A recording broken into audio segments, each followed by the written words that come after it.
আসসালামু আলাইকুম everyone. BPL match প্রিভিউর নতুন আরও একটা এপিসোডে আপনাদের স্বাগতম। আজ 12 জানুয়ারি সন্ধ্যা 6টা 30 মিনিটে বিপিএলের 18তম ম্যাচে মুখোমুখি হচ্ছে ঢাকা ক্যাপিটালস এবং দুর্বার রাজশাহী। এর মধ্যে দুর্বার রাজশাহী তারা 5 ম্যাচে 2টিতে জয়লাভ করে পয়েন্ট টেবিলের 5 নম্বর পজিশনে আছে। অন্যদিকে ঢাকা ক্যাপিটালস 6 ম্যাচে 6টিতে হেরে তারা পয়েন্ট টেবিলের তলানিতে আছে এবং তাদের প্লে অফের সম্ভাবনাও কিন্তু আস্তে আস্তে অনেকটা কমে এসেছে, প্রায় নেই বললেই চলে, কারণ এখন তাদের হাতে যে কটি ম্যাচ আছে সবকটি ম্যাচই তাদের জয়লাভ করতে হবে, তারপর তাকিয়ে থাকতে হবে অন্য দলগুলোর দিকে। এখন আজকের এই ভিডিওতে কথা বলবো আজকের যে ম্যাচটি হবে ঢাকা ক্যাপিটালস এবং দুর্বার রাজশাহীর মধ্যকার ম্যাচটি। এই ম্যাচে সিলেটের মাঠে যে ম্যাচটি অনুষ্ঠিত হবে এই ম্যাচে দুই দলের একাদশ কীরকম হতে পারে, সম্ভাব্য একাদশ নিয়ে ভিডিওতে কথা বলবো। এর মধ্যে যদি প্রথমে ঢাকা ক্যাপিটালস কিনে শুরু করি, ঢাকা ক্যাপিটালস দল তাদের 6 ম্যাচে 6টি হারার কারণে কিন্তু তারা প্রতি ম্যাচে প্রায় ব্যাক টু ব্যাক 2 থেকে 3 জন 3 থেকে 4 জন একটি ম্যাচে ইভেন তারা 6 জন পরিবর্তন করেও কিন্তু নেমেছিল।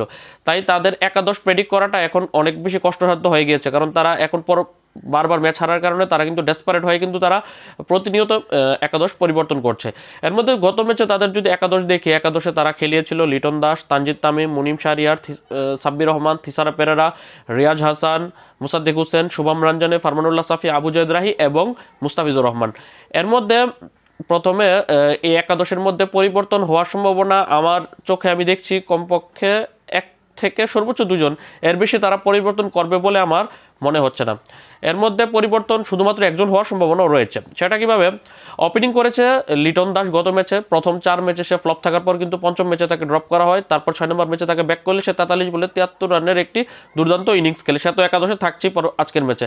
তারপর তার ওপেনিং পার্টনার হিসেবে তানজিদ তামিম, সে প্রথম এই 6 ম্যাচ খেলেছে, এখন পর্যন্ত 6 ম্যাচে শুধুমাত্র 2টি ম্যাচে মোটামুটি পারফর্ম করতে পেরেছে। এর মধ্যে প্রথম ম্যাচে 21 বলে 30 রানের একটি স্টার্ট পেয়েছিল, লম্বা করতে পারেনি, এবং পঞ্চম ম্যাচে 48 বলে 54 রান করেছে, যদিও স্ট্রাইক রেটটা ভালো হয়নি। তার সর্বশেষ ম্যাচে সে 4 বলে 6 রান করে আউট হয়ে গেছে। এখন তাকে তারা চাইলে ড্রপ করতেও পারে, তার জায়গাতে তারা লোকাল একজন ক্রিকেটারকে এনে আর একজন বিদেশি ক্রিকেটারকে তারা চাইলে ওপেন করাতে পারে। আবার তারা তাকে নিয়ে কন্টিনিউ করতে পারে যে সে 1 ম্যাচ আগেও কিন্তু একটি 50 করেছে। আমার কাছে মনে হচ্ছে তারা তানজিদ তামিমকে তারা কন্টিনিউ করবে, সেও আজকের ম্যাচে থাকবে। তারপর 3 নম্বর পজিশনে নেমেছিল গত ম্যাচে মুনিম শাহরিয়ার, সে 47 বলে 52 রান করেছে, একটি 50 করেছে, কিন্তু এখানে তার স্ট্রাইক রেটটা একদম ভালো নয়। তারপরও সে যেহেতু বিপিএল এর প্রথম 5টি ম্যাচে সুযোগ পায়নি, প্রথম সুযোগ পেয়েছে, তাকেও আরও একটি ম্যাচ সুযোগ দেওয়া হবে। তারপর 4 নম্বর পজিশনে নামা সাব্বির রহমান, যে প্রথম 3টি ম্যাচ খেলার সুযোগ পায়নি, সে চতুর্থ ম্যাচে ঢাকার চতুর্থ ম্যাচ এবং নিজের প্রথম ম্যাচে নেমে কিন্তু মাত্র 7 বলে 2 রান করে আউট হয়ে গেছে। কিন্তু পরবর্তী ম্যাচে তার টি-20 ঝলক দেখিয়েছে, 33 বলে 82 রানে একটি বিধ্বংসী ইনিংস খেলেছে, সেঞ্চুরিটা মিস হয়ে গেছে। অনেক সাব্বির ভক্তর সেটা একটা আক্ষেপের নাম যে তার সেঞ্চুরিটা মিস হয়ে গেছে। এবং সর্বশেষ ম্যাচেও কিন্তু সে ভালো একটা স্টার্ট পেয়েছিল, 10 বলে 23 রান করেছে, সেও একাদশে কনফার্ম থাকছে।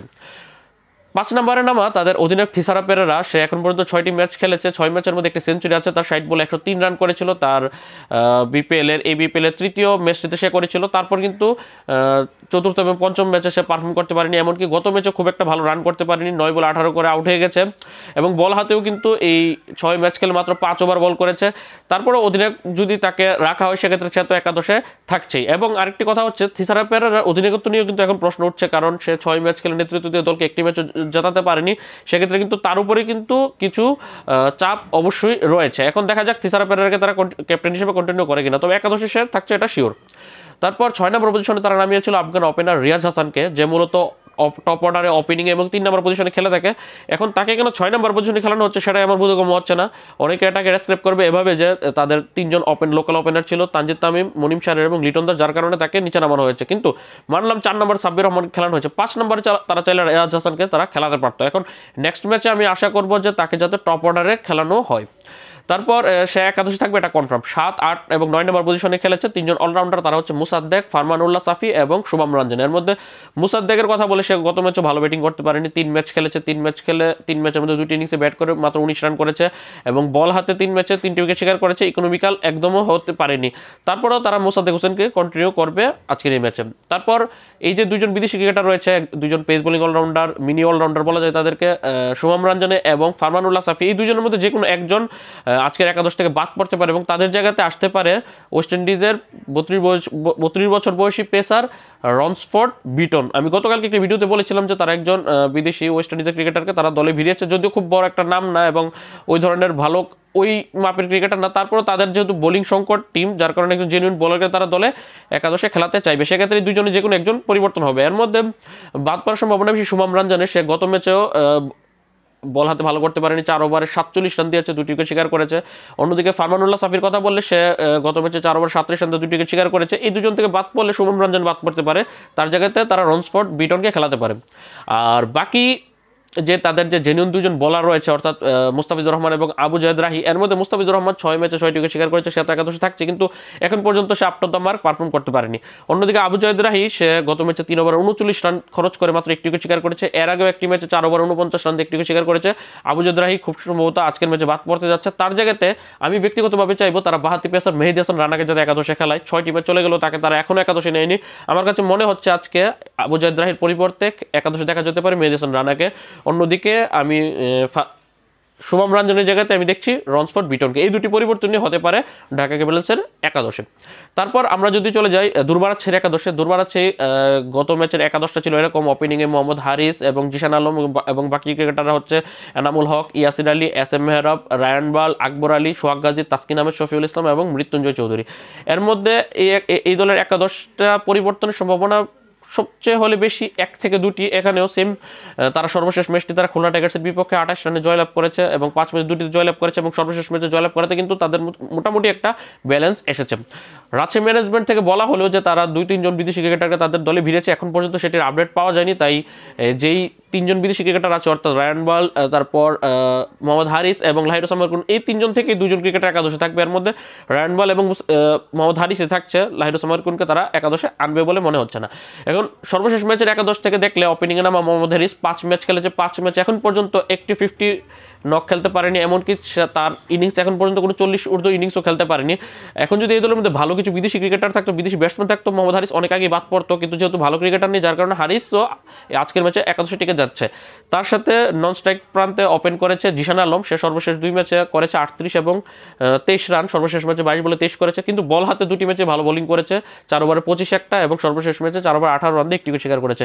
জিশান আলমকে তারা একজন ব্যাটিং অলরাউন্ডার হিসেবে খেলাচ্ছে দলের মধ্যে, সেও একাদশে থাকছে আজকের ম্যাচে। 3 নম্বর পজিশনে থাকে এনামুল হক বিজয়, যে এবার বিপিএলটা দারুণভাবে শুরু করেছিল। প্রথম 2 ম্যাচে 2টি বিধ্বংসী 50 করার পর কিন্তু লাস্ট 3 ম্যাচ যাবৎ সে ভালো পারফর্ম করতে পারছে না, যদিও সে ক্যাপ্টেনের সাথে একাদশে থাকছে। তারপর 4 নম্বর পজিশনে প্রত্যেক ম্যাচে আমরা দেখে এসেছি ইয়াসির আলী রাব্বি খেলেছে, কিন্তু গত ম্যাচে তারা এস এম মেহরাবকে খেলায়, কিন্তু সে ব্যাট হাতে ভালো পারফর্ম করতে পারেনি, 7 বলে 5 রান করে সে আউট হয়ে গেছে। আবার বল হাতে ভালো বোলিং করেছে, 4 ওভারে 25 রান দিয়ে 1টি উইকেট শিকার করেছে, তাকেও তারা কন্টিনিউ করবে। 5 নম্বর ইয়াসির আলী, এই বিপিএলটা তার মোটামুটি ভালোই যাচ্ছে এবং সর্বশেষ ম্যাচে সে ভালো ব্যাট করেছে, 25 বলে 41 রান করেছে, সেও একাদশে থাকছে। 6 এবং 7 নম্বর পজিশনে থাকা রায়ান বাল এবং আকবর আলী, এই দুজনও কনফার্ম একাদশে থাকছে।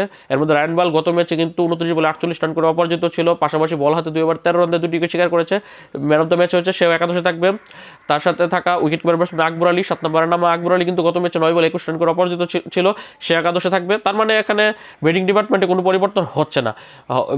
পরিবর্তন হলে বোলিং ডিপার্টমেন্ট হতে পারে। তাদের যে 4 জন বোলার রয়েছে এর মধ্যে 3 জন পেসার তাসকিন, শফিউল এবং মৃত্যুঞ্জয় এবং একজন স্পিনার সোহাগ গাজী, এই 4 জন থেকে একটা পরিবর্তন হবে। এর মধ্যে পেস বোলার তাসকিন আহমেদের কথা বললে গত ম্যাচে সে 30 রান দিয়ে 2টি উইকেট শিকার করেছে এবং এবিপিএল এর সবচেয়ে হাইয়েস্ট উইকেট টেকার, সে 5 ম্যাচে 14টি উইকেট শিকার করেছে, সে তো একাদশে থাকছেই। তার পাশাপাশি তারা পেসার শফিউল ইসলামকে খেলিয়েছিল, শফিউল ইসলাম গত ম্যাচে মাত্র 1 ওভার বল করে 3 রান দিয়ে 1টি উইকেট শিকার করেছে, তারা হয়তো তাকে কন্টিনিউ করবে। তারপর ভারতীয় পেসার মৃত্যুঞ্জয় চৌধুরীর কথা বললে সে 5 ম্যাচ খেলে মাত্র 2টি ম্যাচে সুযোগ পেয়েছে, 2টি ম্যাচের মধ্যে তার বোলিং কার্ড ভালো নয়। এর মধ্যে সে একটি ম্যাচে 3 ওভার 43 রান দিয়ে 1টি উইকেট শিকার করেছিল, তারপর সে বাদ পড়েছিল এবং গত ম্যাচে সে কিন্তু 2 ওভার বল করে 31 রান খরচ করে মাত্র 1টি উইকেট শিকার করেছে, তার বাদ পড়ার একটি সম্ভাবনা রয়েছে। যদিও তাকে বাদ দিলেও আসলে ব্যাকআপ কোনো পেসার নেই, সেই হিসাবে আমার মতে মৃত্যুঞ্জয় চৌধুরীকে তারা কন্টিনিউ করলেও তারা পারে। অন্যদিকে আরেকজন স্পিনার সোহাগ গাজীকে তারা গত ম্যাচে খেলেছিল, সে 3 ওভার 27 রান দিয়ে 2টি উইকেট শিকার করেছে, সোহাগ গাজীও একাদশে কনফার্ম থাকবে। অর্থাৎ এই দলে যদি কোনো পরিবর্তন হয় সেক্ষেত্রে একটি পরিবর্তন হতে পারে, সেটা মৃত্যুঞ্জয় চৌধুরীকে তারা ড্রপ করে তার জায়গাতে আরেকজন লোকাল পেসারকে তারা চাইলে খেলাতে পারে। আর বাকি দুর্বারাচ্ছের একাদশটা মোটামুটি সেমই থাকার কথা। এখন আপনাদের কাছে কি মনে হয় যে দুর্বারাচ্ছে এবং ঢাকা ক্যাপিটালসের একাদশে কয়টি পরিবর্তন হতে পারে সেটি অবশ্যই কমেন্ট করে জানাবেন, এবং এই 2 দলের মধ্যে কোন দল জয়লাভ করতে পারে সেটিও অবশ্যই আপনার মতামত কমেন্ট বক্সে লিখে পাঠাবেন। তো পরবর্তী ভিডিওতে নতুন কোনো আপডেট, নতুন কোনো টপিক নিয়ে আপনাদের সামনে হাজির হবো। ততক্ষণ পর্যন্ত ভালো থাকুন, সুস্থ থাকুন, স্পোর্টস চ্যানেলের পাশে থাকুন। আল্লাহ হাফেজ।